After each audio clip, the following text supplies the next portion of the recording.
যেটা রুটিন কাজ চলছে তার প্রেক্ষিতেই এবং এমন একটা সময় এই পরিস্থিতি ইআরসি তার রুটিন কাজটা করছেন যখন বৈশ্বিক একটা সংকটের মধ্যে আমরা আছি, মধ্যপ্রাচ্য যুদ্ধের কারণে, জ্বালানি সংকটের কারণে আমরা আছি এবং আমাদের মতো আমদানি নির্ভর জ্বালানি ব্যবস্থাপনার মধ্যে যে দেশগুলি আছে আমরা সবাই কিন্তু বেশি সমস্যার মধ্যে আছি এবং সঙ্গত কারণেই একটা প্রশ্ন আসতে পারে যে আমাদের দেশের মাটির নিচে অন্তত নিশ্চিতভাবে আমাদের বেশ কিছু জ্বালানির পরিমাণ আছে।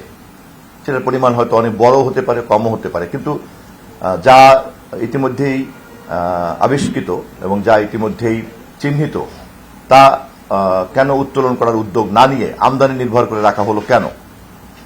সঙ্গত কারণে এই প্রশ্নটা আসবে। আজকে যদি আমরা বিগত 20 বছরের জ্বালানি নীতিমালার মধ্যে যদি জ্বালানি উত্তোলনের নীতিমালাটা থাকতো আমদানি নির্ভর না, তাহলে কিন্তু আজকের বৈশ্বিক সংকটে আমরা এত বেশি আঘাতপ্রাপ্ত হতাম না, এত বেশি শঙ্কিত হয়ে পড়তাম না।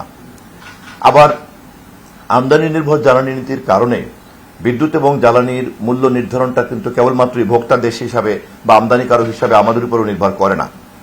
এটা একটা বৈশ্বিক মানদণ্ড এবং স্ট্যান্ডার্ডের সাথে কিন্তু আমাদের একটা বাধ্যবাধকতার মধ্যে আমরা পড়ে যাই। আমি এই ভূমিকাটুকু দিয়ে রাখলাম আপনাদের সঙ্গে কথা বলার আগে।